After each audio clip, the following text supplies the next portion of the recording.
Et bonjour, ici Sébastien, j'espère que ça va bien. Aujourd'hui, je vous parle du film Aquaman and the Lost Kingdom, ou en français c'est Aquaman et le Royaume perdu, film réalisé par James Wan, qui met en vedette Jason Momoa, Patrick Wilson, Amber Heard et également Nicole Kidman. C'est distribué par Warner Brothers et disponible depuis le 12 mars 2024. C'est en fait le second opus d'Aquaman, hein, donc le premier il est paru il y a quelques années. Et cette fois-ci, ben, Black Manta est toujours habité par son désir de venger la mort de son père et il ne recule devant rien pour se débarrasser d'Aquaman une fois pour toutes. Cette fois, Black Manta est plus puissant que jamais grâce au pouvoir du mythique trident noir qui est capable de déclencher une force antique et malveillante. Pour le vaincre, Aquaman devra se tourner vers Orm, son frère emprisonné et ex-roi d'Atlantide, pour former une alliance inattendue. Ils vont devoir régler leurs différends s'ils espèrent protéger leur royaume et sauver la famille d'Aquaman, ainsi que le monde entier en fait d'une destruction irréversible.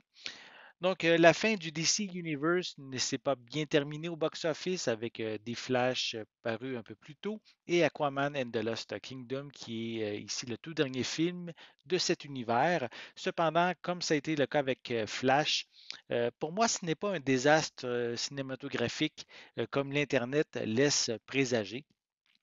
C'est un film, je dirais, axé sur le divertissement avec certaines scènes apportant un peu d'émotion et aussi un petit peu de profondeur à l'histoire. Les segments d'action sont réussis avec même un côté épique par moment, tandis que les effets spéciaux sont dans l'ensemble très bien, mais rien d'époustouflant non plus. L'humour qu'on y retrouve n'est pas non plus bien mémorable, je pourrais dire. Et il n'y a rien qui sort du lot à ce niveau. Surtout que de voir Aquaman changer une couche n'est pas vraiment très drôle. De plus, l'histoire reste assez générique où un seul homme a la puissance nécessaire pour combattre le méchant et du même coup sauver la planète d'un énorme désastre.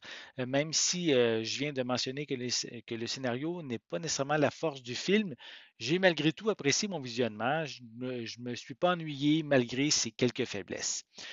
Visuellement, Warner a mis le paquet pour cette édition 4K. L'image est parfaite, elle est incroyablement détaillée, les textures notamment, la conception des costumes ainsi que les arrière-plans extrêmement petits sont précis et les niveaux noirs sont aussi particulièrement profonds.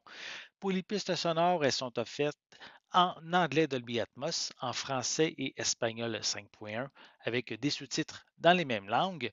Pour les suppléments, on retrouve Finding the Lost Kingdom où Jason Momoa, le réalisateur James Wan, Jim Lee de DC et d'autres membres de la distribution nous amènent en coulisses avec des séquences de tournage. On a Aquaman Worlds Above and Below qui présente divers lieux sous l'eau et sur Terre couvrant les effets spéciaux, les tournages et l'histoire d'Aquaman au moyen de quelques bandes dessinées vintage. On poursuit avec quelques featurettes à propos de la relation d'Aquaman avec son frère, de différents personnages du film. On parle ainsi aussi du royaume perdu ainsi que la prison de désert, dans le désert en fait, et on a aussi, il est question aussi des costumes. On présente également un aperçu de la bagarre dans le repère de Kingfish et finalement un petit segment concernant la pieuvre Topo qui accompagne Aquaman dans son aventure. Ici, j'ai également l'édition qui est américaine. Elle vient avec, avec un code de copie d'une copie numérique, mais malheureusement, elle est simplement fonctionnelle qu'aux États-Unis. Donc, au Canada, on ne peut pas l'utiliser. Donc, Aquaman et le Royaume perdu, pour moi, n'est pas une catastrophe. C'est un divertissement agréable proposant plusieurs bonnes scènes d'action, mais avec une histoire et des effets spéciaux corrects, sans plus.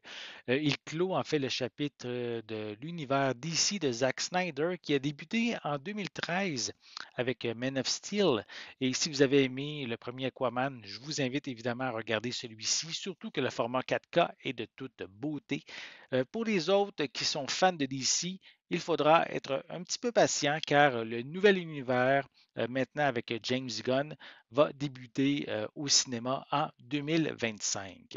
J'espère que vous avez aimé cette vidéo. Si c'est le cas, n'hésitez pas à mettre un pouce en l'air, à laisser des commentaires. Dites-moi, est-ce que vous aimez l'univers de DC? Avez-vous regardé le dernier film ici, Aquaman and the Lost Kingdom? Qu'est-ce que vous en pensez justement? Laissez-moi vos commentaires à ce sujet en dessous de la vidéo.